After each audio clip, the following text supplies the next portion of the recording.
Muchas gracias, Marco. Muy buenas noches, bienvenidos a Punto Medio, un espacio en el horario estelar de Canal N donde a través de la conversación y el diálogo podemos entender, comprender, aprender sobre las situaciones y las condiciones que estamos viviendo en el país. Yo soy Emil Cayó y hoy vamos a hablar sobre un tema que en realidad es una continuación de lo que hablamos ayer. Ayer en el programa vimos las razones macroeconómicas y políticas de las manifestaciones que estamos viviendo. Hoy buscaremos entender desde un enfoque social a una faceta poco entendida de esta crisis y unos participantes que en realidad tienen una voz, tienen un voto, pero no han sido entendidos, escuchados de una manera adecuada, que son las comunidades campesinas. ¿Cuáles son las razones históricas que nos llevan a la situación que vivimos hoy? ¿Cómo ven su rol frente al gobierno y cómo podemos entendernos mejor como una gran sociedad peruana? Para hablar de estos temas y resolver esas preguntas, tenemos con nosotros al señor Shuar Velázquez, presidente de la Cámara de Comercio de los Pueblos Indígenas y originario de los pueblos indígenas Ahuajún y Huampis. Muy buenas noches, Shuar. Buenas noches, muchas gracias por la invitación. Un placer nuestro. Y el señor Alejandro Díez, antropólogo e investigador de temas sociales y rurales de la Pontificia Universidad Católica del Perú. Buenas noches. Sin entrar en una historia muy larga y compleja, ¿cuáles son las razones históricas que nos llevan a hoy? ¿Por qué estamos viendo ese nivel de participación en las calles? A ver, muchas gracias nuevamente por la oportunidad. Lo que vemos en el caso concreto de esos sectores sociales que históricamente vemos que han sido como excluidos, es que más que una circunstancia del gobierno, es decir, hablemos en concreto de Castillo, es más bien lo que representa Castillo o lo que representó en su momento Castillo. Ese ámbito que llamamos campesinos o el ámbito de pueblos originarios amazónicos, hay una identificación con esa realidad que tradicionalmente en el Perú difícilmente se ha tenido en cuenta. O sea, los pueblos originarios y la gente campesina de la zona rural. Entonces, la simbología, más que de los hechos en sí, son los que han contribuido a que esta crisis social pueda explosionar. Ahora, es importante distinguir entre las legítimas demandas de esos sectores excluidos y la utilización política de ciertos grupos políticos, valga la redundancia, en el Perú. Vamos un poquito a la parte de lo que representa, porque mencionabas lo que representaba Castillo para estos grupos. ¿Cuál era la diferencia, por ejemplo, entre Alejandro Toledo, en su momento, que decía representar a las etnias del Perú, y al señor Castillo, que no tenía un diálogo tan en esa línea, pero que al final, al parecer, representa muchísimo más a este grupo, por ejemplo? La diferencia que yo veo claramente es que Toledo era Gringolandia. Era un hombre andino, ciertamente, con una oportunidad que tuvo en una universidad prestigiosa en los Estados Unidos, pero era Gringolandia. En cambio, Castillo no es Gringolandia, es en principio un campesino, humilde, profesor. O sea, la simbología es un condimento que yo veo claramente que ha contribuido a la explosión. Pero insisto, hay que distinguir esta lectura que personalmente tengo sobre esos grupos minoritarios excluidos del aparato nacional con las legítimas demandas que ellos pueden en este momento estar encabezando con la utilización interesada de ciertos partidos, y hablemos claro, de ciertos grupos de la extrema izquierda que ha hecho y está haciendo mal uso de esta realidad en nuestro país. Hablemos de esta exclusión, señor Díez. ¿Por qué se da?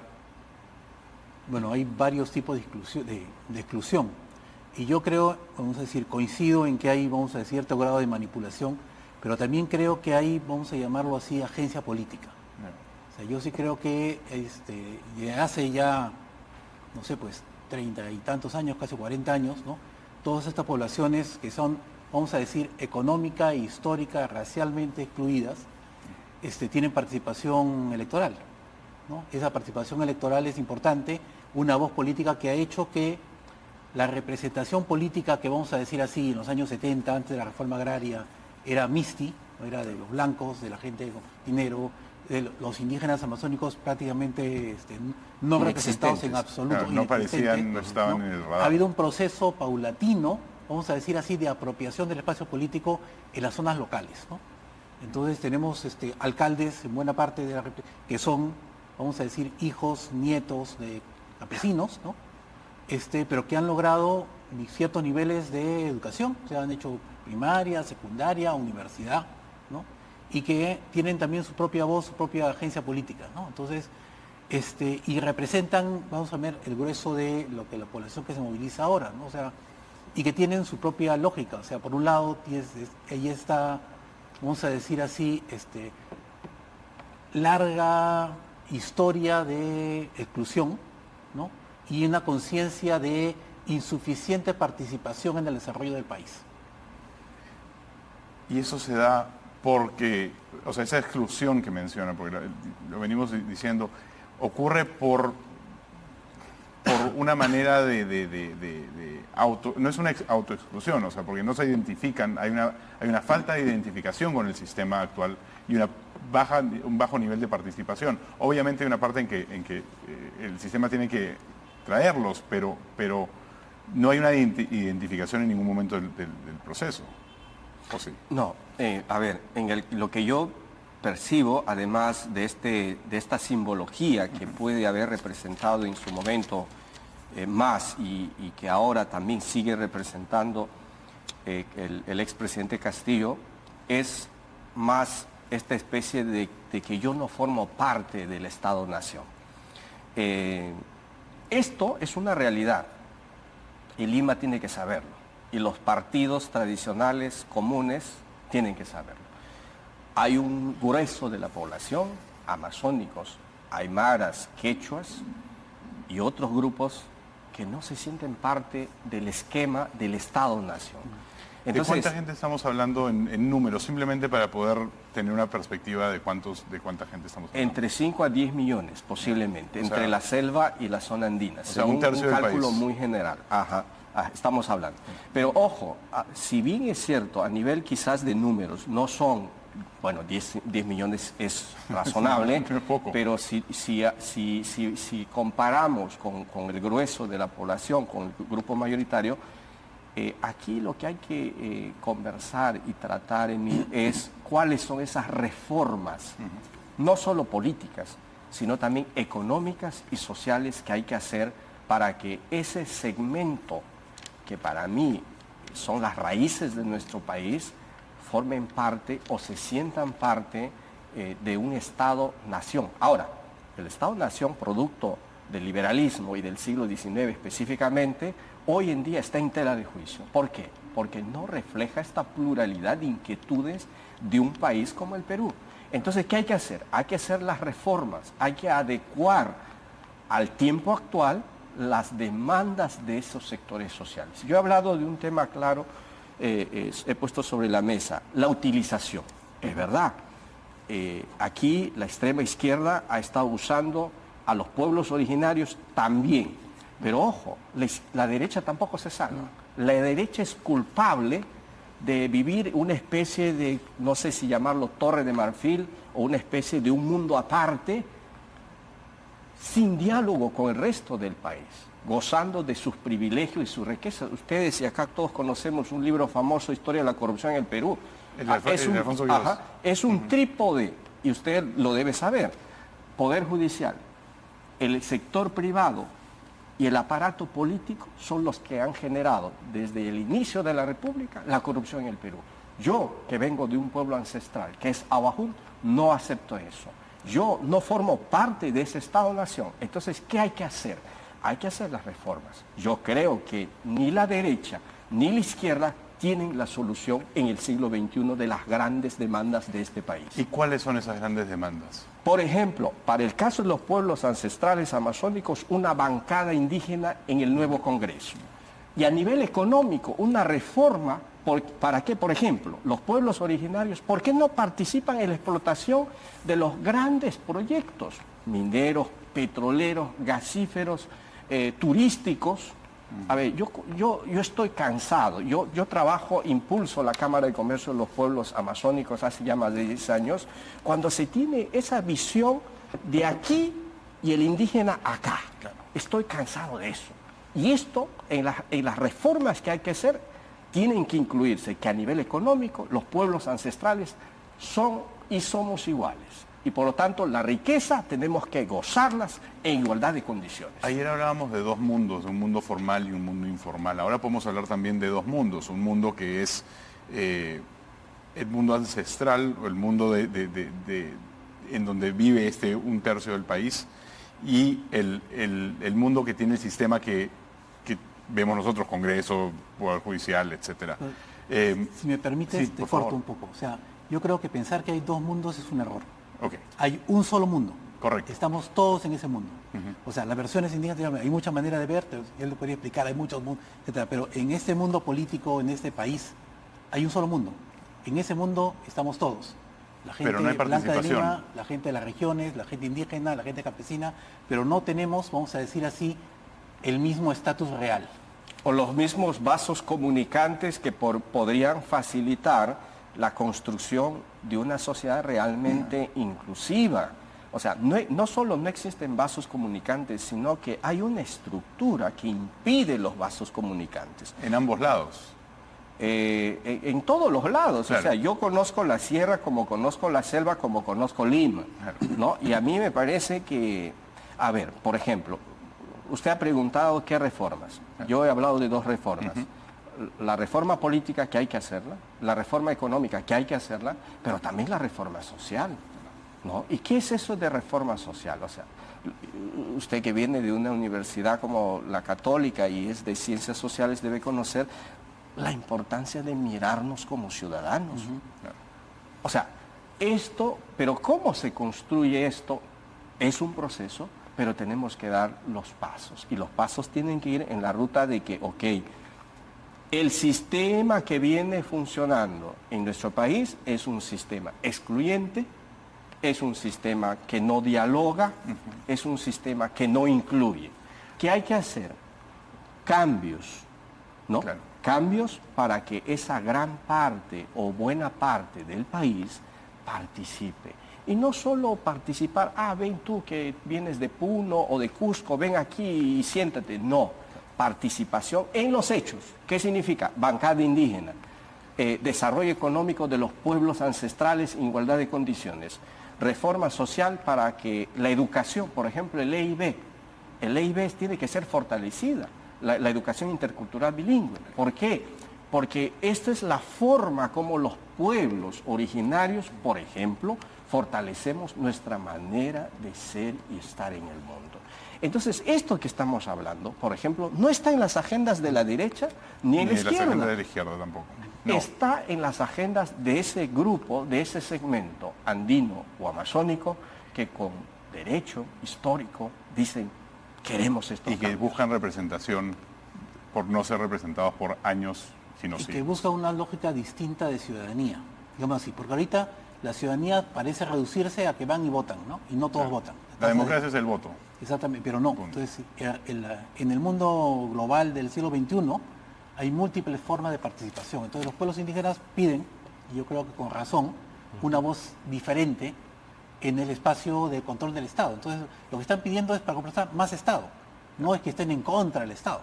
Es importante señalar, y rescato lo que se está planteando aquí, no es luchar contra el Estado, no estamos hablando de luchar contra el Estado, porque al fin y al cabo, como bien ha dicho mi interlocutor, somos un país. Estamos diciendo que para que todos nos sintamos ciudadanos, tenemos que hacer esos cambios. Pero mire, por ejemplo, hay una solicitud mayoritaria del adelanto de elecciones. El Congreso no se pone de acuerdo. Un sector está diciendo que vamos a ir hasta el 2026, que esto no pasa nada. A mí me parece esto un crimen, por llamarlo así. ¿Por qué? Porque no hay representación, o sea, no se está escuchando la necesidad o la voz de un por lo menos de un grupo de personas del país. Así es.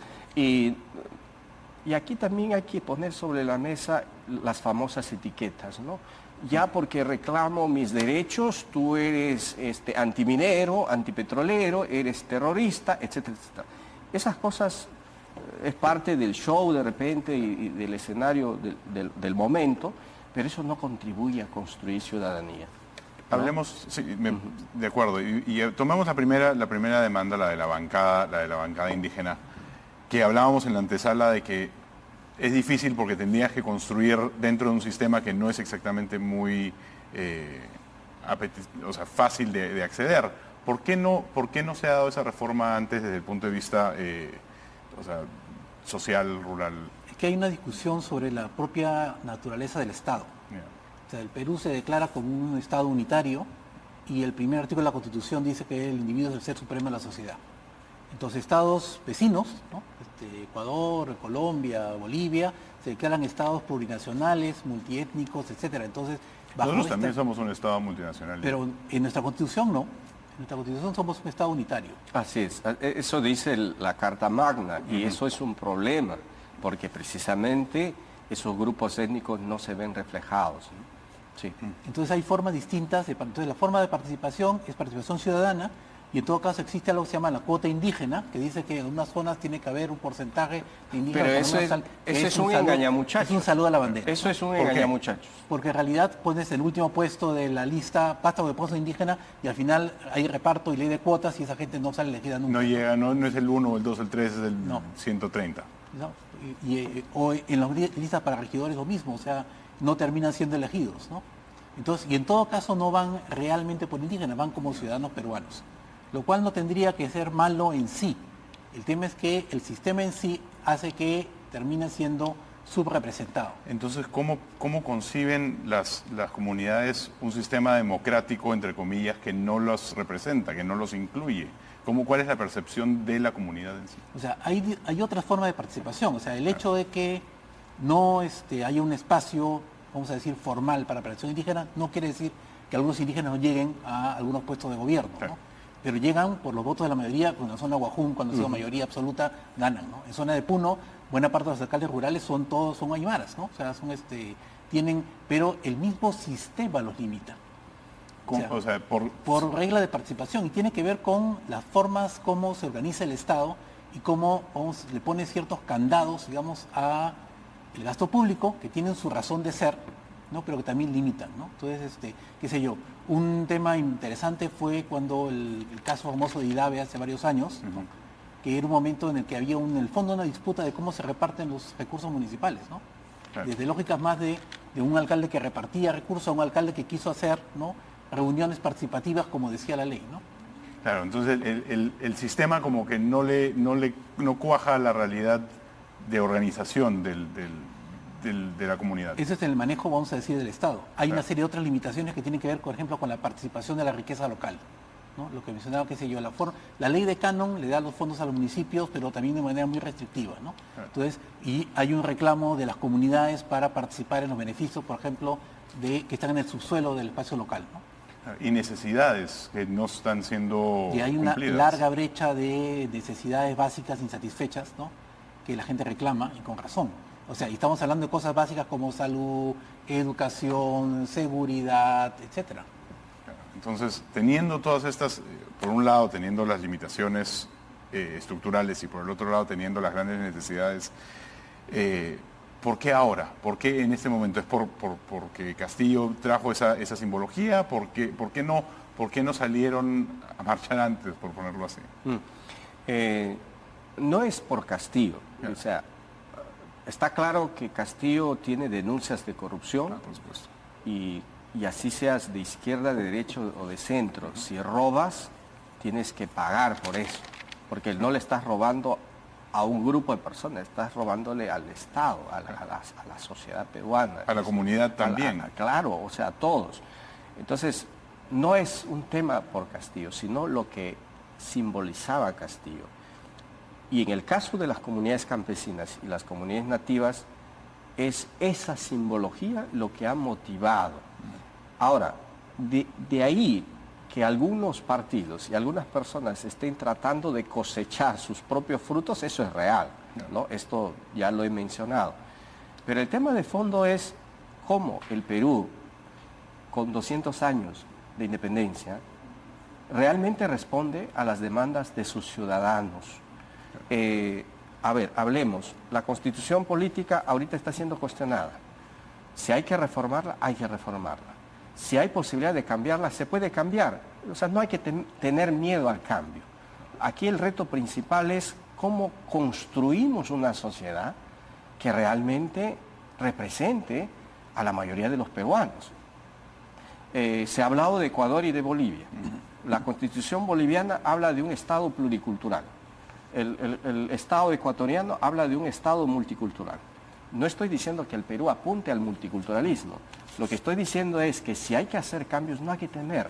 Pero para eso están los partidos, para eso están las organizaciones, para eso están las personas pensantes, para decir, ok, este modelo no funciona o este modelo es incompleto, construyamos algo distinto o algo complementario. Claro. Es decir, hay que estar abiertos a la posibilidad de una novedad en el Bicentenario, pero en el que todos nos sentamos partes de este país. Claro. Antes de llegar a la parte de cómo construir y qué construir y de qué manera construir, quiero ahondar un poco más en la parte del gatillador. ¿Por qué?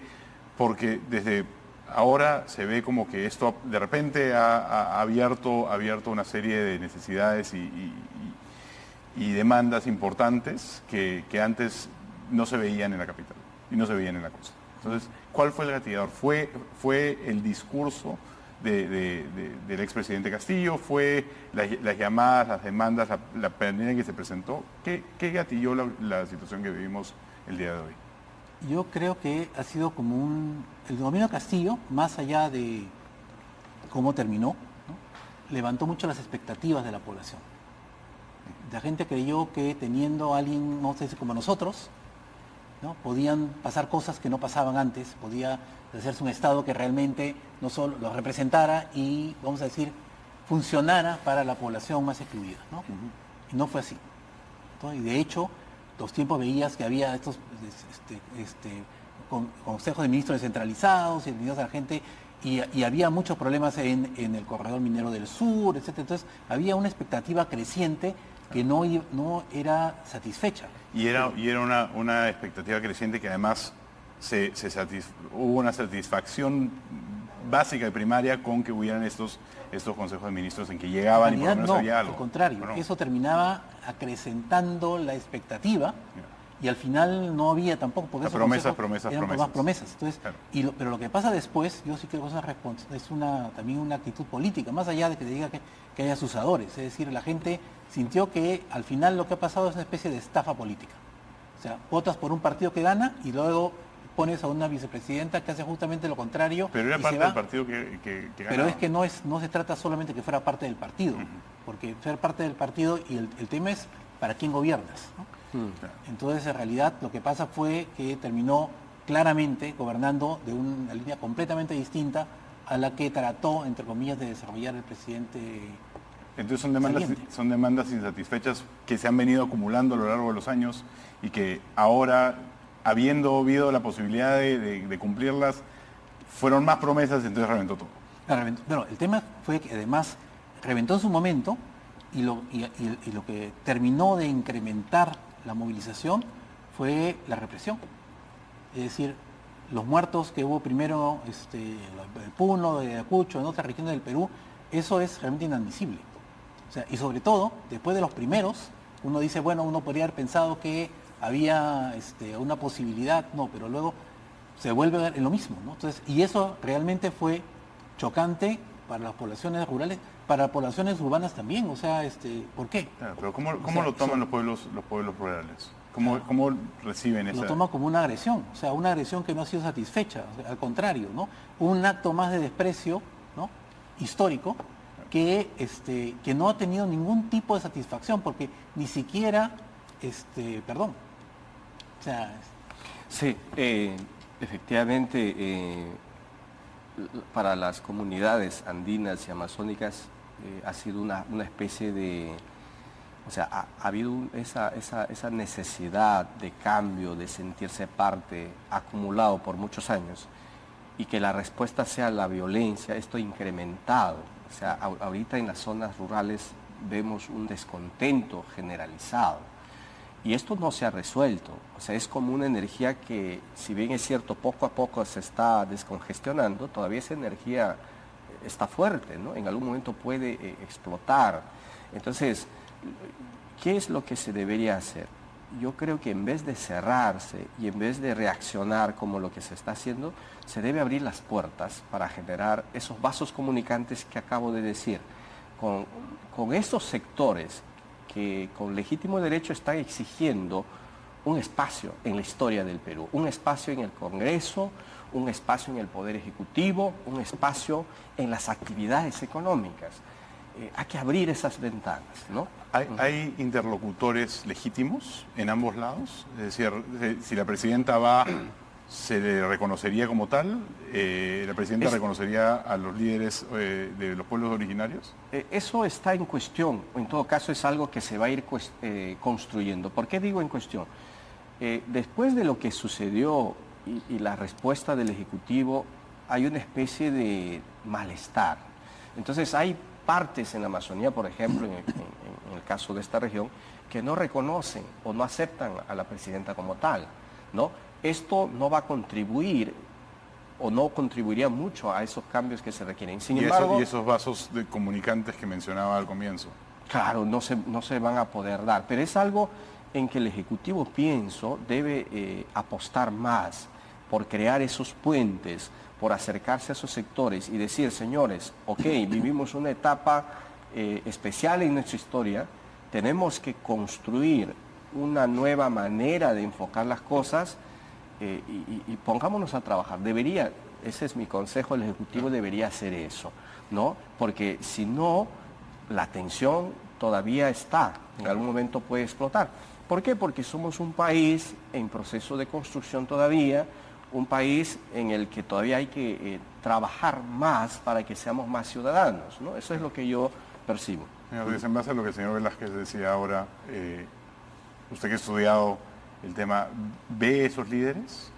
¿Existe esa comunicación? ¿Puede existir esa comunicación? De que en teoría puede existir. O sea, pero en la práctica. En la práctica yo lo veo bien difícil. O sea, digámoslo así, o sea, tienes 50 y tantos muertos de por medio. Entonces, en realidad hay mucha gente, yo creo que en varias zonas el reclamo es que la presidenta tiene que irse. O sea, y no hay otra manera de comenzar a conversar. Yo creo que en muchos sitios no van a conversar, ¿no? En otros sitios quizás, o sea, digámoslo así. ¿En qué sitios? En las zonas más, digamos, las zonas menos golpeadas tienen más posibilidad de conversar, digamos, ¿no? O sea, pero qué sé yo, las zonas más críticas como Ayacucho, Puno, etcétera, personalmente lo veo muy difícil, o sea, muy cuesta arriba, porque en realidad el momento de conversar fue al comienzo.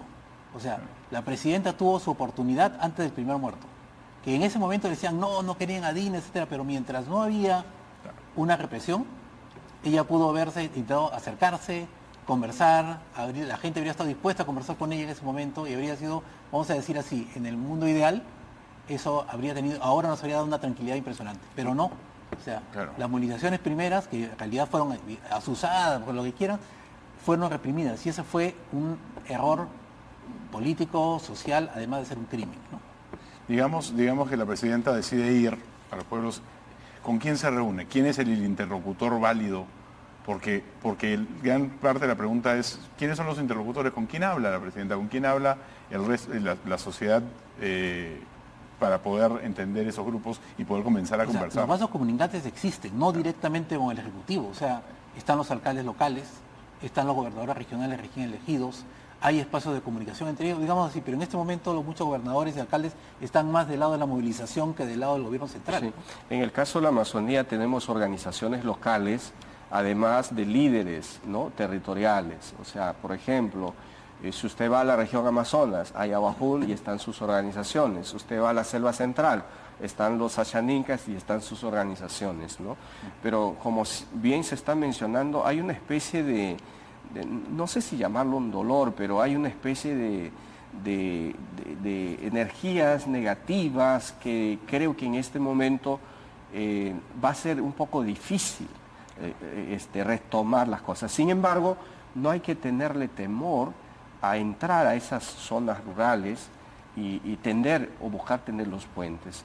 Ahora, yo también he dicho que pienso que los partidos tienen que tener un poco más de sensibilidad, no pueden estar cerrados en sí mismos, tienen que conocer. Y esto no es tanto un debate de la derecha y la izquierda, no, claro, como han querido estigmatizarlo, sino es una demanda de ciertos grupos también peruanos, que queremos formar parte. Y esas reformas se tienen que hacer sí o sí. Y la presidenta actual, el Poder Ejecutivo actual, debe incluir en cualquier proyecto de ley que adelante las elecciones la reforma política. Por la parte de los pueblos indígenas amazónicos, estamos exigiendo bancada indígena, claro, estamos exigiendo reforma económica y reforma social. La presidenta puede decir un montón de cosas, pero en realidad al final de cuentas, si ella puede prometer algunas cosas, eso no significa que el siguiente Congreso lo quiera cumplir, eso no significa que el sistema lo pueda hacer, porque ahorita no está en mucha capacidad de hacer nada. Pero quería, antes de ver ese punto, asumimos que efectivamente hay un acercamiento. ¿Cómo están constituidas estas comunidades? ¿Qué es lo que uno encontraría? ¿Cómo funcionan, cómo operan para poder entenderla mejor? ¿Cuál es la estructura? O sea, es que es distinta la estructura, vamos a decir, de todos los días, de la estructura de la movilización.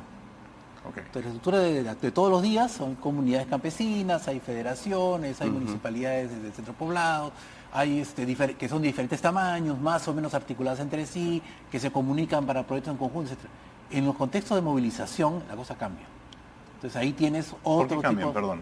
Porque las urgencias son otras, la forma de movilizarse es otra, la conectividad es otra, la escala de las operaciones es distinta, la peligrosidad es otra. O sea, digamos así, en este momento nadie va a ser tan evidente de decir, mira, yo estoy representando esta zona porque ahorita lo detienen, ¿no? Claro. Con cualquier tipo de acusación cuando está solamente protestando legítimamente. Entonces, y tienes cosas que además son públicas, plataformas de lucha, etcétera, etcétera, que son para la movilización. A la hora de negociar, tú tienes que pasar tanto por estos espacios de movilización como por las otras estructuras, claro, más de base de las organizaciones, y también por los partidos y movimientos políticos que tendrían que ejercer una función, sin contar otros agentes posibles como las iglesias, las universidades, etcétera, ¿no? Eso suena como una burocracia artesanal hasta cierto punto, porque tienes que pasar por un montón de etapas y un montón de individuos y comunidades. Y hay esta percepción de que las autoridades legítimas, cuando digo legítimas me refiero a las reconocidas, los alcaldes, etcétera, están sometidas un poco a los liderazgos de las comunidades, y porque estos no hablan y no se quieren vislumbrar, no quieren decir quiénes son, y estos no salen a representar a nadie. Entonces, pero no es que estén sometidas, es decir, no es que traten de representar a nadie. Digamos, si tú ves todas las delegaciones, y la gente de Puno vienen por delegaciones elegidas en sus comunidades. O sea, no es tampoco de que haya de pronto así grupos que de pronto se levantan y cualquiera. No, o sea, hay una estructura, ¿no?, que se basa en la propia estructura, que está construida sobre la sociedad. O sea, no es más ni es menos que eso. Y las encabezan, o sea, esas estructuras las encabezan líderes territoriales, como mencionaba Joar, líderes regionales. ¿Quiénes? A ver, bueno, ya he mencionado, en el caso de la Amazonía tenemos organizaciones, o sea, estamos hablando cerca de un poco más de 1.500 comunidades nativas que están representadas con federaciones, que son organizaciones mucho más territoriales, más locales, y a su vez a organizaciones suprarregionales y la nacional. En el caso de la nacional tenemos a IDC y también tenemos a CONAP, que es la Confederación de Nacionalidades Amazónicas. Esa es un poquito la estructura de gobierno tradicional que tenemos. Entonces, ¿con quiénes hay que hablar? Evidentemente con las organizaciones y también sobre todo con los líderes locales, porque cada zona tiene líderes, ¿no? Y esos líderes tienen puntos de vista, tienen una agenda, y evidentemente, pero en general, este grupo, en el caso de la selva, lo que se quiere es esto que ya se ha mencionado. O sea, yo pienso que la solución al Perú, además de reunir a los partidos, a las instituciones, a las personas para, por ejemplo, modificar ciertas cosas, hacer los cambios que se están planteando, yo creo que aquí hay que pensar en una nueva manera de hacer ciudadanía. Claro. ¿Y cuál es esa nueva manera? Esa hay que trabajarla, ¿no? Pero está claro que con el statu quo político actual no se va a poder hacer. Claro, pero lo que estamos hablando son, y quizás es un trabajo de hormiga para poder entender, porque creo que partimos de un entendimiento. Pero no es tanto un trabajo de hormiga. Te voy a plantear un símil histórico. A ver. Hacia fines del siglo XIX y comienzo del siglo XX, hay un proceso, el primer proceso liberal, de expansión de la gran empresa, de las haciendas, que se expanden sobre las tierras de los indígenas y las comunidades indígenas que existían en varias zonas rurales de Perú. Entonces, esa expansión que se da en la segunda mitad del siglo XIX, ¿no?, encuentra una oleada de, literalmente, rebeliones indias, que fue como se llamaron en ese periodo. Rebeliones indias desde Piura. ¿Cómo les llamaríamos hoy?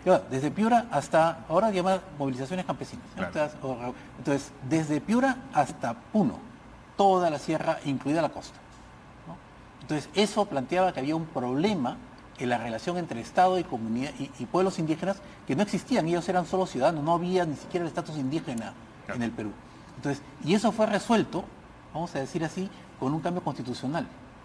Eso fue resuelto con la Constitución de 1920, que reconoce la existencia de comunidades indígenas, ¿no?, después de 100 años de que los indígenas no tenían representación en el Perú. O sea, 100 años después de la independencia, el Estado reconoce que hay que, vamos a decir así, y en ese momento el tema era la tierra. Entonces, y para proteger la tierra de comunidades indígenas, el Estado congeló la propiedad indígena, dijo, la hacienda no puede expandirse ni un centímetro más sobre tierra comunal, y se da el proceso de reconocimiento de comunidades indígenas que comienza en los años 20 y sigue hasta ahora, muy lentamente. Entonces, muy lentamente. Pero ya, digamos, se reconoció una buena cantidad de comunidades antes de la reforma agraria, después de la reforma agraria se duplicó el número de comunidades en el espacio andino, con ese modelo de comunidad indígena que se reconocen las comunidades amazónicas también. Ahora, probablemente fue un error histórico porque tienen una serie de otras condiciones, pero claro, usamos el mismo modelo para aplicar a un estado uno, por el ¿no? cual el Estado reconoce derechos a pueblos indígenas. Ya, ese es parte del tema. O sea, ahora, es importante también mencionar, en la Amazonía se está hablando de los últimos 10 años de la creación de naciones. Por ejemplo, la nación Chapra, la nación Awajún, la nación Shipiba. Esto es una categoría, una nueva. Bueno, no es tan nuevo, quizás en el Perú sí, en los Estados Unidos el tema de naciones lleva más de 100 años con los pueblos indígenas, pero en nuestro país tenemos actualmente cerca de 10 naciones en la Amazonía peruana, que es una especie de una visión de un gobierno territorial, y que incluso ya hay presidentes, incluso congresistas de las propias naciones, ¿no? O sea, es una nueva forma de autogobierno.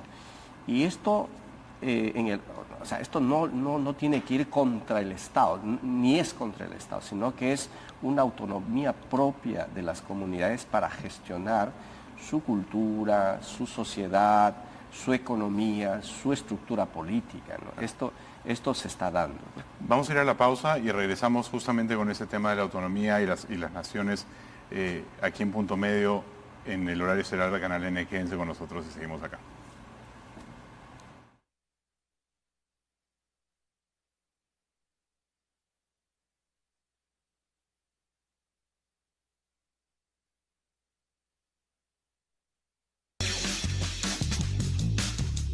Este programa llega gracias a Antelios, el mejor filtro para tu piel contra los rayos UV más dañinos.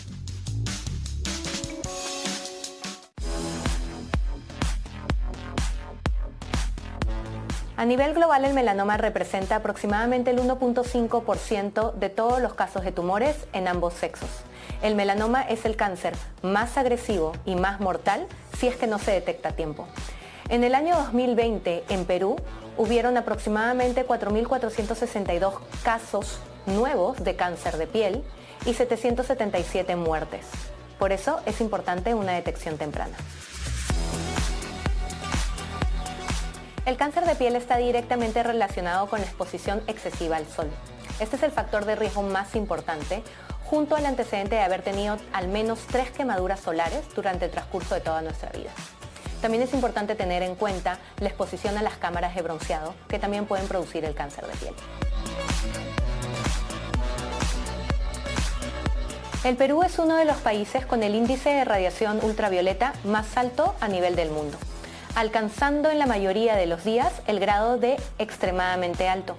Esto debido a factores específicos, como estar cerca de la línea ecuatorial, la altitud y la delgadez de la capa de ozono en la zona del altiplano.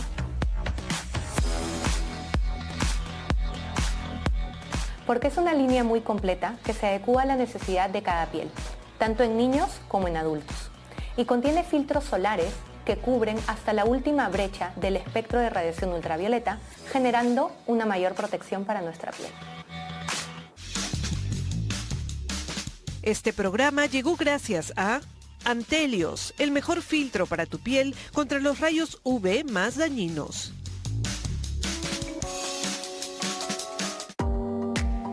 La protección de tu piel es indispensable en la rutina del día a día. Protege tu piel todo el año con el nuevo Antelios UV Moon 400, el mejor filtro para tu piel contra los rayos UV más largos y dañinos. Su textura fluida y de rápida absorción te encantará. Además, es apto para todo tipo de piel. Encuentra la línea Antelios en las principales cadenas de farmacia a nivel nacional y recuerda visitar a tu dermatólogo, el experto en piel.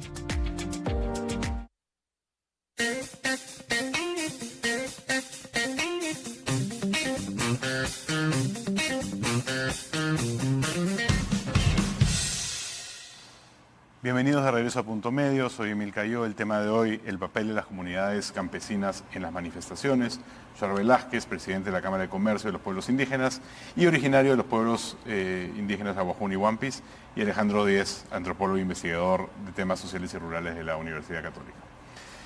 Estamos hablando antes de la pausa sobre estas nuevas naciones que están formando la nación Chapra, etcétera.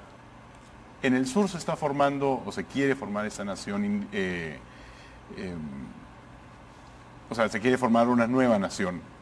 En Mazocruz, en Puno, ha habido una serie de actividades que han votado a la policía, les han dicho más o menos, ándate de aquí. Esa nación aymara que se quiere formar, ¿qué busca? ¿Es diferente los objetivos que tienen frente a los otros modelos de nación que se están haciendo? Entiendo que no, pero mejor le hago la pregunta de frente. ¿Qué buscan? ¿Qué es lo que se busca? Lo que se busca con estas expresiones o formas diferentes o complementarias, si podemos llamarla, de gobierno, lo que se busca es una manera muy propia de autogobierno, ¿no? En el caso de la Amazonía, por ejemplo, se quiere cogestionar con las comunidades el espacio geográfico, porque tenemos presencia de minería ilegal, claro, tenemos presencia de tala ilegal de madera, presencia de narcotráfico, y el Estado-nación, Estado centralista, no llega o no resuelve esos problemas. Entonces se están gestando un modelo propio de gobierno, ¿no? Claro, un autogobierno. Un autogobierno, pero claro, ojo, esto es importante que se conozca, no es que este autogobierno busque colisionar con el Estado propiamente nacional, sino que la existencia de una forma particular de cogestión del territorio. Ahora, sí están colisionando, porque ha colisionado ahora en Mazocruz, o sea, ha habido una colisión directa. No, pero estamos en un contexto de conflicto, claro, estamos en un contexto de movilización, no es en las condiciones normales, digamos así. Entonces, en el caso Aymara es una cosa distinta, o sea, por ejemplo, a diferencia de los pueblos amazónicos, donde hay una coincidencia más clara entre idioma y pueblo, aunque por ejemplo entre los ayánicas y los ayénicas no es tan claro, pero en el espacio andino, o sea, hay los chopja, que es una zona específica, se habla después del pueblo quechua, pero los hablantes de quechua son varios pueblos distintos, ¿no? Los aymaras parecen ahora un único pueblo, y tienen una lengua más o menos significada, pero históricamente también era un conjunto de pueblos distintos, ¿no?, de habla aymara, ¿no? Entonces, y hace mucho tiempo tienen la lógica de construir un espacio de identidad propio, hay hasta un borrador de constitución aymara en alguna parte, o sea, elaborado hace varios tiempos por la Unión Nacional de Comunidades Aymaras, etcétera, ¿no? y es mucho más complejo que el espacio amazónico, pero lo que está detrás es reivindicación de derechos, un mayor grado de gobierno, cierta capacidad de control territorial, que por ejemplo en Bolivia hay un modelo mixto, en el cual hay espacios de terrenos comunitarios de origen, donde las comunidades tienen una voz en el gobierno del espacio territorial, digamos, ¿sí? Como una especie de par del alcalde, ¿no? Claro, pero eso no choca, o sea, es un choque de civilizaciones, como diría Huntington, ¿no? O sea, ¿cómo es posible que eso no choque o que se conecte de tal manera con el modelo de Estado-nación liberal westfaliano, ¿no? Pero es una regla institucional al final. O sea, de hecho, ahora el Estado puro westfaliano es todos los ciudadanos somos iguales, mismos derechos, etcétera, pero ya el Estado peruano reconoce derechos diferenciados. ¿Cómo? De manera parcial. ¿Qué derechos El Perú ha firmado el convenio 169, que le da, por ejemplo, a las poblaciones indígenas derecho a consulta, que no tenemos ninguno de los otros ciudadanos del Perú. Yo personalmente pienso que deberían consultarnos a todos, no solo a los indígenas, ¿no? Pero el derecho a la consulta es un derecho diferenciado, reconocido por el Estado peruano. ¿Qué otros derechos diferenciados Y tiene una serie de derechos de desarrollo particular, de autonomía indígena, de desarrollo de la propia lengua y la propia cultura, etcétera, etcétera, que no está especificado para, vamos a decir así, el ciudadano urbano occidental peruano, ¿no? Pero que está reconocido, aunque sea en el papel, para los pueblos indígenas, ¿no? Pero eso no funcionaba el que solamente esté en el papel, porque claramente no está satisfecha con las necesidades existentes. No, por supuesto, o sea, no se implementa todo lo que debería implementarse. ¿Cómo debería implementarse? O sea, hay una serie de derechos diferenciados, derechos de desarrollo, derechos de participación, derechos a la autonomía, derechos al desarrollo de la propia cultura, derechos a la educación en la propia lengua, etcétera. Entonces, algunos se hacen de manera parcial, de manera imperfecta, pero lo que hay es un reclamo por más Estado. Digamos, lo contrario de lo que se pide en el neoliberalismo, que es menos Estado. Menos Estado. Sí, y un Estado, ojo, que tenga políticas focalizadas, ¿no? a esas demandas de los grupos indígenas, por ejemplo, la educación intercultural bilingüe, el derecho a cogestionar el territorio, ¿no? O sea, son algunas de las demandas. O sea, la idea de que este Estado-nación, está claro aquí sobre la mesa que el modelo de Estado-nación es un modelo que para el caso de los grupos indígenas no funciona. Hay que pensar, creo yo, y creo que creemos la gran mayoría, que hay que construir un modelo diferente. ¿Cuál es ese modelo diferente? Yo no creo tampoco en las soluciones mágicas o en las soluciones que muchas veces ideologizadas se plantean. No soy partidario de las ideologías. Yo creo que así como creo que en la década de los 70, si no me equivoco, para reconstruir la anterior constitución del 79, hubo una especie de cónclave para pensar una nueva estructura de gobierno. Aquí lo que debe darse es algo similar, para cómo también grupos como los Aymara, los Quechuas, los Awajún, los Huampis y los diferentes grupos que tenemos en la Amazonía y en la zona andina puedan también tener una presencia en la toma de decisiones. Eso es el tema de fondo. Ajá. ¿Cómo ocurre esto sin presentarse una amenaza al sistema de nación-estado como lo conocemos? O sea, en la existencia del Perú, ¿cómo lo conocemos? Los países vecinos lo hacen y no se ha caído el Estado. O sea, Chile tiene una serie de políticas de inclusión de poblaciones indígenas que Perú no tiene, por ejemplo, ¿no? Que son desde becas para educación hasta posibilidad de gobierno de ciertos territorios. O sea, y Chile, que es en muchas cosas más neoliberal que nosotros, ¿no? Y funcionan. Y funciona. Sí, funciona, por supuesto, con muchas limitaciones. ¿Cuáles son esas limitaciones? Para entender hacia dónde podemos ir, porque creo que eso es importante saber. O sea, las brechas son bastante más grandes de la que... digamos, la brecha con la población indígena es más grande, no se soluciona de la noche a la mañana, punto número uno. Punto número dos, o sea, hay exigencias más radicales, ¿no? O sea, por ejemplo? Hay también poblaciones que quieren una separación más grande del Estado, o sea, y puede ser, o sea, digamos, tampoco es que entre todos los pueblos indígenas haya consenso. O sea, son como todos los seres humanos, ¿no? Tienen también sus propias diferencias. En el caso, en Chile, por ejemplo, en el sur, los mapuches, que es lo que están exigiendo una autonomía territorial, ¿no? Pero en el caso peruano no estamos apuntando a una autonomía territorial. ¿Ninguna de las diferentes naciones? No, es un modelo de gestión propio, lo que se está dando en el caso amazónico, pero no se busca colisionar con el Estado, sino más bien convivir, ¿no? Y es ahí, por eso hago esta aclaración, o sea, no estamos queriendo colisionar, sino más bien coexistir, pero ojo, con políticas focalizadas, con acciones que permitan que estos grupos indígenas tengamos una presencia en el nuevo escenario político que se está gestando. Entonces, yo no imagino una elección o en las nuevas elecciones que se aproximan sin una presencia de una bancada indígena, por ejemplo. No imagino. Pero no se puede una bancada indígena si es que no tienes, dentro de las reglas actuales, si es que no tienes una participación de un partido nacional. Pero ¿no? por eso es que tenemos que hacer esos cambios. El famoso, esto de la cuota indígena no funciona. No funciona. Por ejemplo, hay elección al Congreso, al indígena lo ponen, pues, si hay 4 candidatos en la lista, en el número 4. Al final. Entonces, ese modelo no funciona. Aquí hay que hacer esos cambios.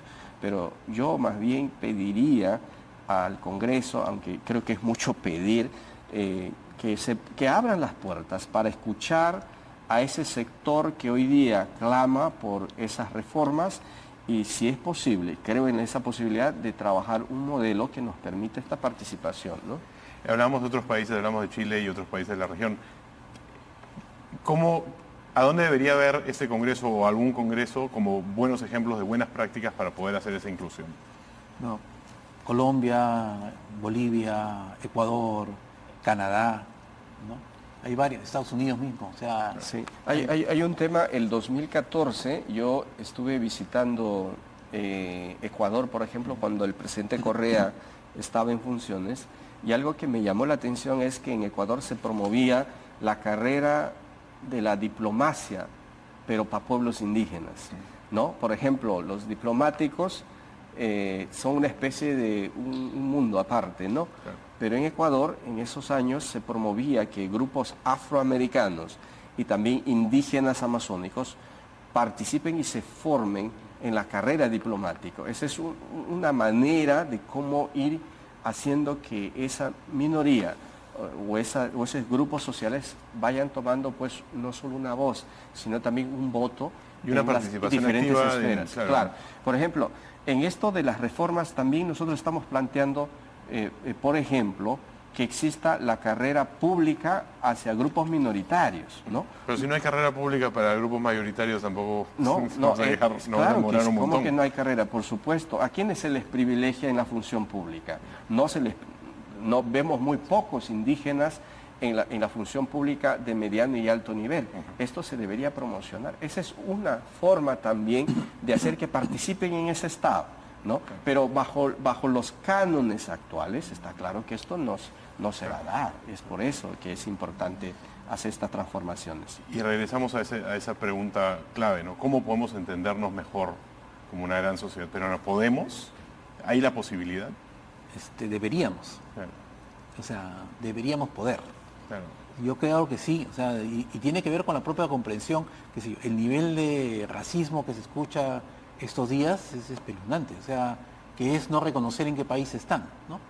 Y es un país que tiene una tradición, que además es visto, digamos así, mientras está todo bonito y está bailando, está muy bien, pero cuando protesta está mal. O pide derechos O sea, diferenciados. exactamente, no, y no, o sea, y en realidad, y hay una valoración, o sea, Perú es un país de una gran riqueza histórica, cultural, que viene de todo el proceso civilizatorio andino y amazónico de miles de años, más todas las oleadas de migración de españoles, de italianos, de población africana, y otras más desconocidas como canacas, yugoslavos, etcétera, etcétera. Entonces, es un país de una riqueza, chinos, japoneses, de una riqueza impresionante. Y son todas nuestras tradiciones, están en nuestra comida, están en nuestra forma de hablar, están en lo que usamos todos los días, pero eso no se reconoce, digamos, y es un trabajo también que tiene que ver con la educación propia, o sea, la educación, ¿qué es lo que se enseña a los niños? ¿No? O sea, tienes que enseñarles a convivir en un país distinto, diverso, multicultural, Sí, ¿no? sí, y ha dicho una palabra importante, multicultural, o sea, pero hay que ver cómo se traduce esa multiculturalidad en un esquema que funcione. Aquí el problema es que hay un modelo que no funciona. Entonces, es ahí donde todos debemos apuntar. ¿Cuál es ese modelo? Insisto, yo personalmente no creo en los modelos mágicos, ¿no? Tampoco creo en las ideologías, sino que hay que construir un modelo desde las bases, desde la gente, desde las personas, pero que responda a las demandas del siglo XXI, ¿no? Eso es lo que hay que apuntar. Y a las demandas históricas también, porque son las demandas de hoy, pero son las demandas de antes también. Entonces tenemos un montón de presiones bajo un sistema que quizás puede ser una etapa, podemos adaptar lo que tenemos para incluir las demandas y poder construir hacia eso, porque no va a ser de un día para otro, como usted mismo dice, las soluciones mágicas no existen. Entonces, ¿qué debemos cambiar de lo que existe, más allá de aplicar las cosas que están en el papel y que nos aplican? ¿Qué cosa hay que cambiar? Yo creo que hay muchas cosas que cambiar, como se está mirando, pero yo creo que, bueno, en el escenario actual es complejo, el escenario actual que estamos viviendo es complejo, pero a su vez las crisis son una gran oportunidad. Yo no sé si el Congreso está autorizado para ser la voz convocante. En principio creería que el Poder Ejecutivo, si este ambiente, este panorama es difícil, por llamarlo así, hay que mover los hilos adecuados para que el Perú empiece o retome esa senda en el que los ciudadanos diferentes, los ciudadanos que no forman parte tradicionalmente de ese esquema, digamos, común, digan, ok, estos son los cambios que hay que hacer y estas son las reformas que hay que hacer, y que si el Ejecutivo lo lidera, que lo lidere. Pero debe ser con los actores, o sea, en la zona sur tenemos organizaciones, en la zona norte están las organizaciones indígenas, o sea, no tengo claro quién es esa voz convocante. Pienso en principio que debería ser el Poder Ejecutivo, pero con las cosas así lo veo un poquito verde, pero no quiero ser pesimista, ¿Quién podría ser esa voz convocante? Habiendo estudiado, teniendo ese conocimiento histórico, ¿quién podría ser esa voz convocante en una situación como esta? ¿Convocante para qué? Digamos, a futuro yo sí creo que es un trabajo del Ejecutivo, del Congreso, de las propias organizaciones, ¿no? En el momento, ahorita, es mucho más complicado, ¿no? O sea, a futuro yo sí creo que hay un trabajo de imaginación por hacer, ¿no? Y de pensar cuál es el espacio que deberían tener en el gobierno del país la población ciudadana en general y los pueblos indígenas en particular. Ya, esa es una pregunta una de las cosas que siente la ciudadanía toda ahora, no solo la ciudadanía indígena, es que tiene gente que no representa a nadie. O sea, cada congresista se representa a fin de cuentas a sí mismo. Claro. Entonces, y eso es un problema. O sea, y es un verdadero problema. Entonces, parte del problema es que ahorita la gente siente que el presidente no te representa, la presidenta no te representa, el Congreso no te representa.